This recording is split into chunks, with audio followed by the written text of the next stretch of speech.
Okay, so welcome to the new user training for your organization's OSS, which stands for Organizational Success System. It's from Arena Success Group. You need to know what it is and why it matters. Okay, so this is how this came about. Dear friend of mine who I've known for quite some time now, he is a consultant. Now he's a business partner of mine, but he is a consultant for um, himself. He has consulted with a bunch of companies for years on 3 continents in like 11 countries in 4 languages. Um, just a fascinating guy. Fortune 500 companies and things like this. And I tell people all the time, I got to know what he did better and better. And then he had statistics to back it up.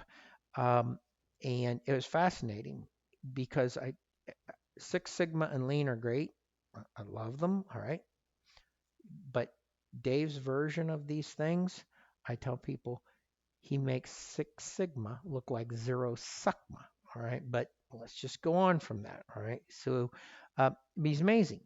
Anyways, he's talking to me one day and he's telling me that, I tell companies all the time that I can solve a problem for them that I don't know anything about. And it works.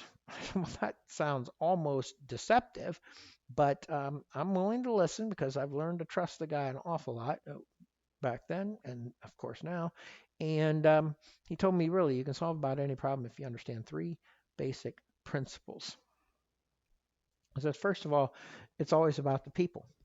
Well, people say that all the time. Dave means it, right? It is always about the people, and it is it is foundational. It's always about the people. That is not lip service when you get to really analyzing how to get things done. Secondly, it's everything is a process. So, um, and every process, by the way, delivers exactly what it was designed to deliver, not necessarily what it was intended to deliver. Not every process was really actually designed at all. Some people very carefully and thoughtfully design a lot of processes, and sometimes they just happen and they fall into place, and sometimes it's like they fell out of a plane and they happen to land together. All right, but it's always about the people, and everything's a process. So then the last thing of that is you got to create a great people process. If you get the people process right, they'll solve all your other problems. Right? Well, I can buy that. I'm thinking, all right, so what exactly is a people process? Now, I've wordsmithed this. This is my definition, a little different than his, but very, very close. Okay. A people process is a foundational process, which means it's the thing that makes everything else work. Your foundation holds your house up. Okay, so it is a foundational process. Now, that process could be designed or it could be patchwork, right? But it's a foundational process by which a group of people, which could be a team or it could be a crowd or anything in between. So it's a foundational process by which a group of people make some sort of progress. And it could be positive, it could be negative, or anything in between toward a reason or for a purpose. And that purpose could be clear and important, or it could be murky and pointless. Now, your organization, in deciding to use a designed organization success system, they have chosen to design a foundational process. Design it, okay, by which a team of people make meaningful progress on a clear and important purpose. And that is an organization success system. All right. So the next question is, well, What exactly makes an organization success system great? All right, so let's look at that a little bit. The first thing you have to have in an organization success system is execution. If it doesn't actually get anything done, it doesn't really matter. Okay, so it has to promote fantastic execution. Things get done. Next is clarity. Now, the reason the clarity is so important because executing great doesn't matter if you don't do the right things. You can execute like fantastic, but if you make all the wrong executions, it doesn't get you anywhere, right? So you need clarity about where you are, where you want to go, how you're going to get there. Clarity is vital. And the last thing is the system has to produce the time for people to actually do it. If we keep just adding jobs to people and expecting them to do more and more with less and less, and we don't create the time, then that's an unfunded mandate. That's what it really is. They're going to do it for a while because they want to do right, they want to do good, and then they're going to revert back to their old ways, and that's not good. So we've got to create time, clarity, and execution. That's what makes a great system. Okay, so execution. We're going to break those three things down, by the way. What makes for great execution? And the first thing is captaincy. So captaincy means somebody's in charge. One person is in charge. They can have all the help in the world, but we need one person responsible for everything. The system needs to support that throughout. There's one person. You know, there's a Spanish saying that says a dog with two owners starves. Think about it. Could easily be right. But you need captaincy, and then you need accountability. And it needs to be built into the system. We talk about accountability all the time. It is such a thrown around word out there. And 99% of the time, accountability is attempted to be enforced through a person. People are terrible at holding other people accountable. And when they do hold them accountable, they become very unpopular. All right. People don't like it. You need systematic accountability. It's built in. There are actions that trigger positive and negative consequences. And then it doesn't depend on somebody being there. It doesn't depend on somebody saying something. I still love personal accountability, but an organization's success system has to have accountability built into the system. And by the way, that's not easy, and it's the part people will want to skip all the time. If you stick to the system, it'll work. When you go outside of what the design of the system, the first thing that almost always gets cut out is the accountability. Right? And then you need a bias for action. It needs to be results driven. You don't talk about things, you decide and you act. Okay? Not that you don't talk about them at all, but you need to have this strong bias for action that drives results.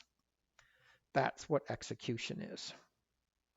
So, for good execution, you need captaincy, who's responsible, accountability, and it's got to be systematic, and a bias for action. All right. So, I want to ask you, what is likely? It is certainly, in my opinion, but as far as I can tell, I think it'd be very difficult to argue with that. What is likely the greatest execution app? It's an app ever created. It's your cell phone mapping program. Now you got to think about this a little bit, but that thing gets people from point A to point B with huge consistency, millions and millions and millions and times every day. And people, it is so dependable, we don't even learn where to drive anymore. We just put it in there and go. And a lot of times people use them even when they know where they're going. I do. Tells me the traffic, tells me all kinds of stuff. All right. So I want to play a game with this thing a little bit to make a point because it's a great execution. It gets things done. It gets you where you tell it you want to go, right? Pull out your app. Okay, now when you got the cell phone app up, I want you to tell it you want to go north. Just north. It won't even let you do it. It's going to suggest addresses like North Street or North Dakota Street or whatever, but it's not going to tell you.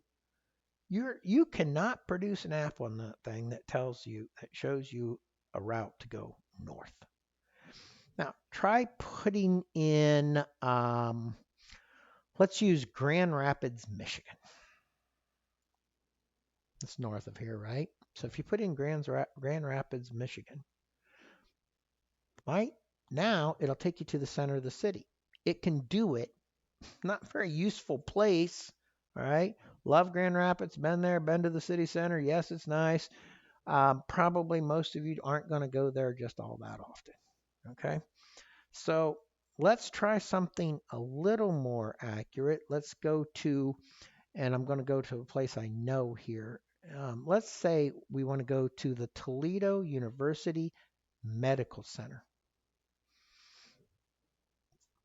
That thing will get you right there. Now, if you have a friend in the parking lot at the Toledo Medical University and they drop a pin on their map and then they send it to you, that mapping program will take you to the parking place right beside them.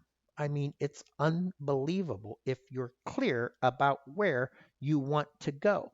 So maybe execution is great, but without clarity, it doesn't really matter.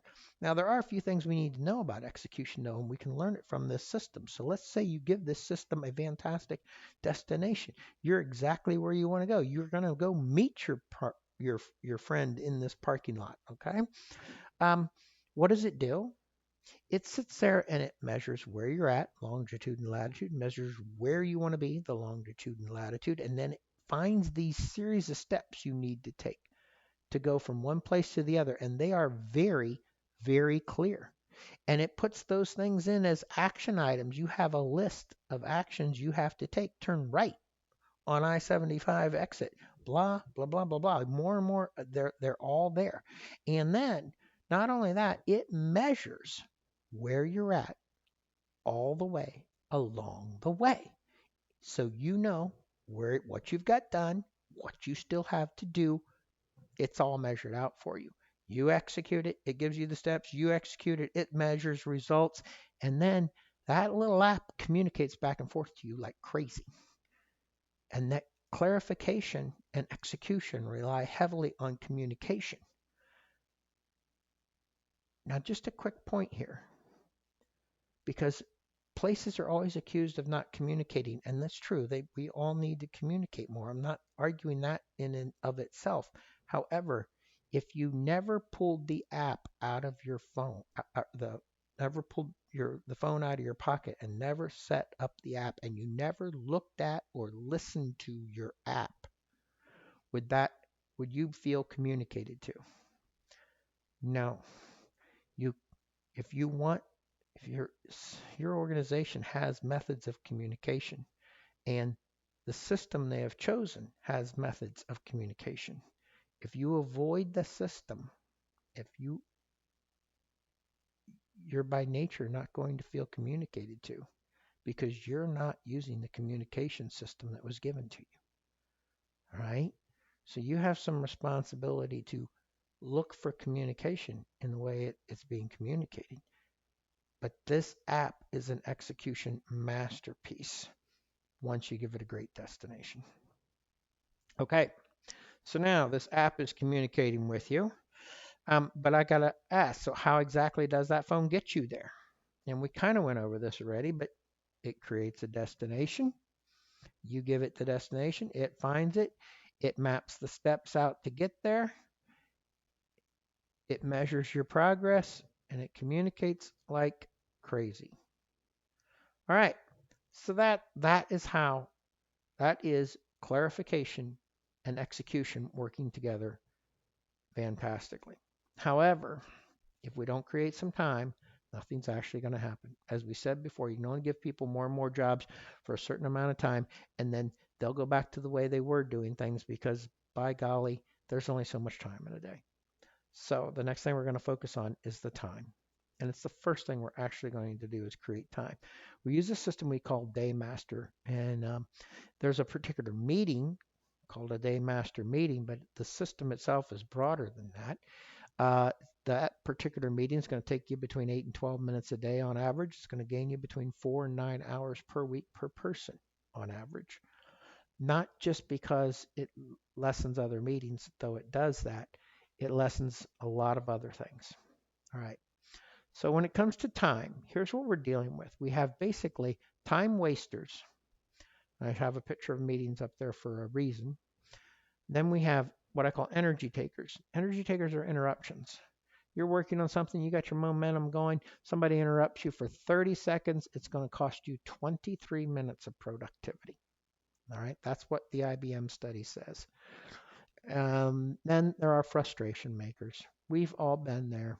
Somebody said they're going to get back to you and by a certain time and they're late or they don't get back to you at all. It doesn't get done. Missed deadlines. Um, it, it they're just so frustrating and they are such momentum killers and they take up so much time because they have this domino effect. They affect not only you, but the person who is depending on you and the person who is depending on them, blah, blah, blah, right down the road. Okay. Now, if we can change each one of those by 25%, you're going to save your 4 to 9 hours so easy, it's unbelievable. All right. So how are we going to do that? And it's all built around meetings because an efficient meeting becomes this thing that's drastically decreases interruptions and creates execution so things get done on time. We don't have near as many missed deadlines.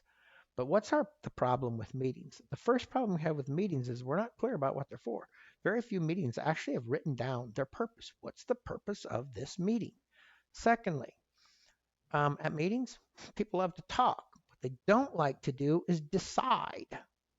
Okay? And then at meetings, people love to talk. What they don't like to do is actually take action and do the work. Now, that's maybe not the greatest picture, but you know what? That person's working. They're getting it done. All right. Um, so what are we going to do about that? How are we going to fix this? Here is the really good news. We're going to start out with the best news, and that is most of our meetings are repetitive. And you may say, well, that seems like we do the same meeting, the same discussion over and over and over. It's pain. Well, the fact that it's repetitive is actually a huge advantage because that means if we fix that meeting and we design it well and we make it efficient and effective and we shorten it, what we've done in that design time will we'll reap benefits from over and over and over and over and over because it's a repetitive meeting. It drastically compounds the improvement in the design of the meeting. So the fact that we have a bunch of repetitive meetings helps us make this work. We just have to design them and plan them and make those meetings successful. Okay, so the next thing is checklist. We're going to use checklist and a special kind of checklist. They're built into the system, but we're going to use checklists. And why? Well, you know, pilots and airline mechanics and these guys, they use checklists all the time because there's something called a turnaround time on commercial airlines. Southwest has an incredible turnaround time. At one time, they were averaging 23 minutes between when a plane would pull up to the gate to when it would pull away from the gate. It can't control a whole lot of things about takeoff because that's up to the airport, but that turnaround time, they had it down. All right. And you'll find checklists all over the place in those situations because a pilot, he needs to know all these things are going to work. It's his responsibility to make sure the instrument panel's working, all these things. He needs to go through a lot of things, but he can't spend a lot of time at it. But they have to get done. And the checklist allows him to do that. Boom, boom, boom, boom, boom, boom, boom, boom, boom. And then if something needs action, he can take action. It's triggered by the checklist. But the checklist, it helps us get things done over and over and over, but quickly. So we're going to use checklist in our meeting. And the next thing we're going to do is this whole agenda thing. An agenda. I think most of you would agree an agenda are the things you're going to talk about at a meeting. Well, Meetings have way too much talk and not enough action, so we're going to replace that agenda with results-oriented task. And I'll show you how we're going to do that. But we're not going to say we're going to talk about the marketing thing. There's going to be a task in there to decide what the next marketing step is going to be, or something along that effect. You see the difference. We don't talk about things, we decide. And there's this list of tasks, and the meeting's over when you get the list of tasks over. It works. Okay? So that's how we're going to solve the meeting problem. Now, what I'm going to do, and we'll take some questions for a little bit, and we'll take a break here. But what I want to do is go through here now and give you a little bit of a guided tour of the system so you get somewhat of an overview of how this all comes together in the system. Thank you. Now remember, by the way, life's never going to be a walk in the park, so don't go on a walk. Go on an adventure.